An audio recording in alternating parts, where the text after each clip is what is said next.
Well, how y'all doing? It's Saturday. We made it through the week, and what a hell of a week it has been. I'm pretty wore out myself. It's been a full week. But the weather's pretty nice out here today, so any luck I might get to enjoy it a little bit this afternoon. I hope you get to enjoy yours. This is take 3. See if I get this mouth working right. So what's going on? Well, for one thing, to me, the air is a little cleaner today because the orange asshole got in an airplane and flew off to another country, and he's not inside the United States. So our weather, the air quality, is a little bit better today because he took a lot of his assholes with him. So there's not as much stink in the air. You know what I mean? So I can breathe a little bit better today. It's been a hell of a week. Seems like every day did. It happened again yesterday. I put out a video. What happens right next? Big old news story. Really? He's in the White House, in the Oval Office, with the Russians, and he's telling the Russians that he got rid of that nut job, that crazy guy, FBI Comey, fired him, and now that will relieve a little pressure off of Donald Trump's ass in their Russian investigation. That's what he told them. You know, I fired that nut job. Buddy, the only nut job we have is Donald Trump. He's certified nut job crazy asshole. He's a lying thief. I don't know how many times you could look at one of these loops of speeches he gave during the campaign and all the crap that came out of his mouth, and every lie, you could watch it for an hour. He lies so much. And he's still up there lying through his ass all the time. But telling the Russians that he got rid of the nut job Comey. How about it, Comey? Does that piss you off just a little bit? I hope you kept meticulous notes, buddy. I can't wait to hear you get in front of the House up there in the Senate and tell your story. And bring Flynn along. I'm sure he's got a story to tell too. Hell, go back and drag Manafort too. Drag his ass up there. Get all 3 of them up there testifying at the same time. You know, throw Jeff Sessions in there too. He's got a little Russian shit tied to him. You know, let's get the whole cotton-picking group of them up there in front of the Senate under oath to tell us about all their lying shit they've done with Russia. And that way we can clear the air and get them all out at once. Because there's a rumor going around, they said, that the White House lawyers are looking up proceedings on impeachment. Huh. Why would they do that, I wonder? I don't think it'll get to that, people. We will not see Donald Trump impeached. Before that happens, he'll do like Nixon. He will resign. And he'll make some big story about how he was just persecuted and nailed to the cross and stuck with a stab and all that stuff. He'll come up with the same story. And we'll all feel bad for him, I guess. Not me, baby. I can't wait for his ass to get out. And you might as well take Mike Pence with your ass, because that guy, he's a liar or just plain stupid. Take your pick. I think he's a liar. And it's been proved he's a liar. He lied about Flynn. Remember, Flynn got fired because he lied to Pence. No, he didn't. They were aware of Flynn's investigation because Flynn told them, I'm under investigation by the FBI, and they didn't give a shit. They hired him anyway because he was in good with Russia, and all of this shit has to do with Russia. It's all about the sanctions, getting them lifted, and getting that oil. That's what this is all about. That's what President Trump's been put into office by Putin for, is to get that damn oil out. And all of this stuff that we're dealing with it's a distraction to Putin. It's really pissing him off because now he got to watch all this other shit. And Trump probably get impeached and resign and all that shit. That's what I'm betting. That's what I'm hoping happens. His approval rating is at 38%. Now, 38%, that means 62% of America think he's an asshole. I'm one of them, proud to be.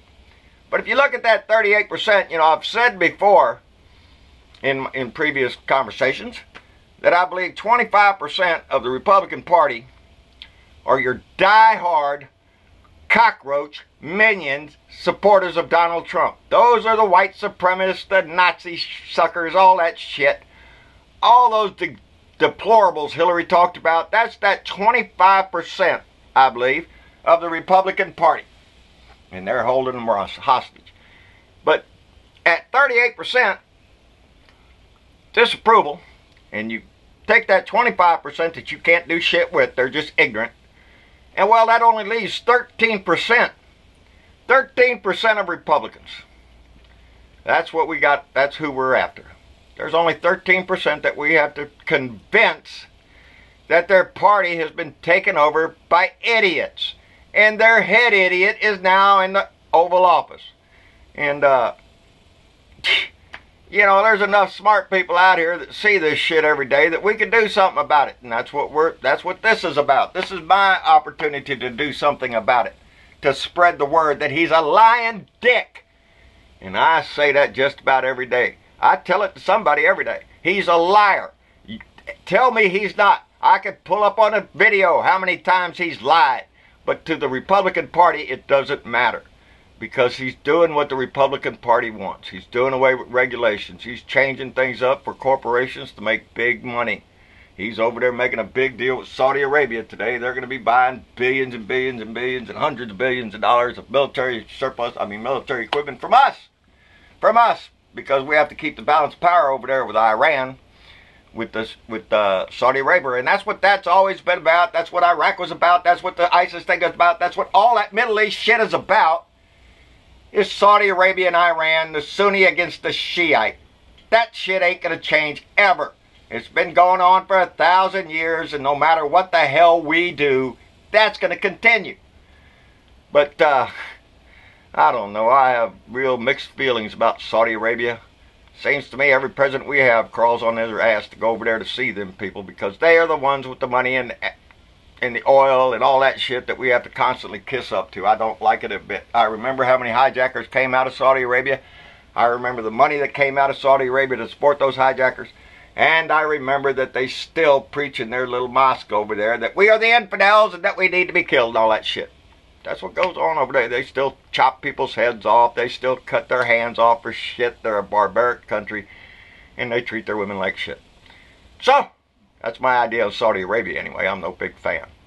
But it's the first stop we got to make in the pleasing of the religions of the world.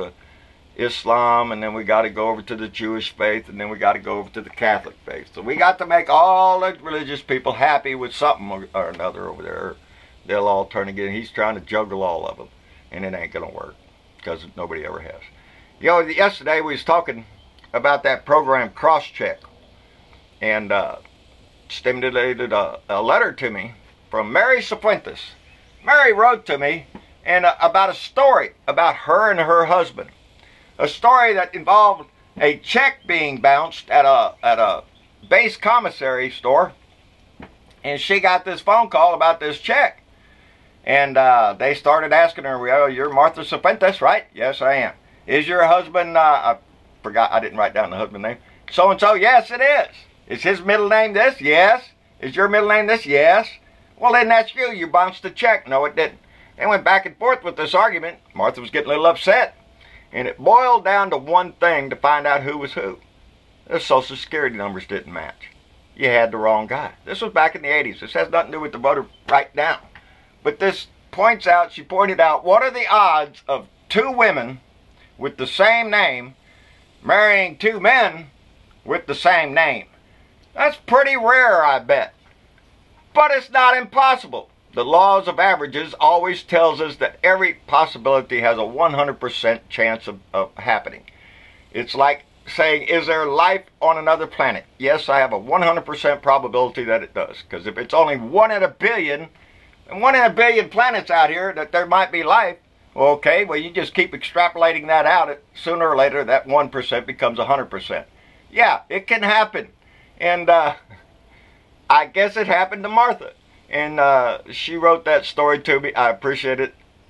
On the conversation that ensued back and forth, she told me that that her family came from Spain, migrated through Chile into the United States, and that her family born right here in the United States, and she was born in the United States. Anyway, that prompted me to say, hey, my family left Switzerland, went to Chile, and then came up to Canada and then into the United States.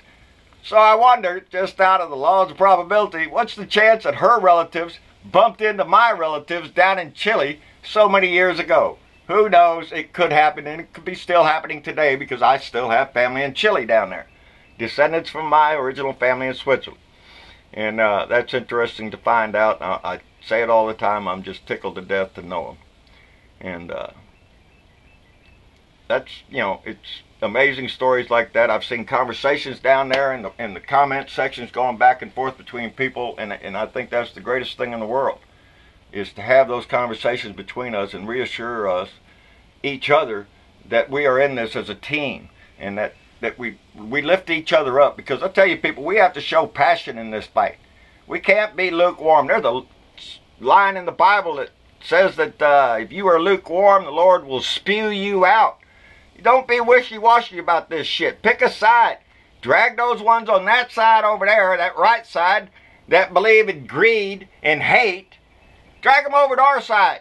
We believe in compassion and inclusion into our society.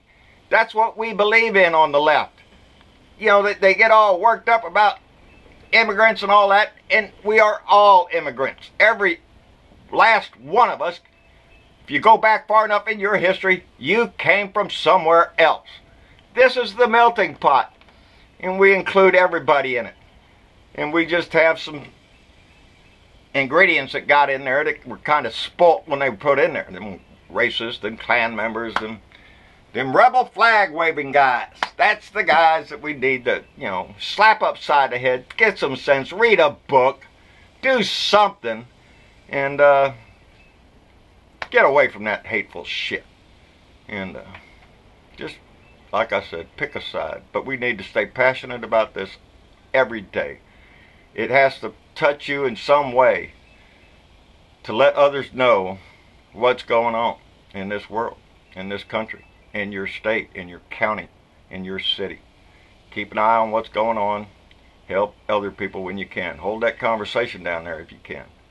And we'll get through this, because we're going to win. That son of a bitch he's going to resign, and I know he is.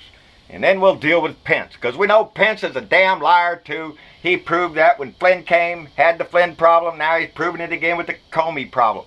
Two choices, Mikey boy. You're a lying dick like Donald, or you're just so plain stupid that anybody could take advantage of you. And I don't believe that to be true. You didn't get where you're at by being stupid. No, you got there by being manipulated. And we know you're a lying dick. We'll get your ass out next. So we'll concentrate on him next, people. In the meantime, y'all have a good weekend. Drink a little drink. Smoke a little smoke. Relax.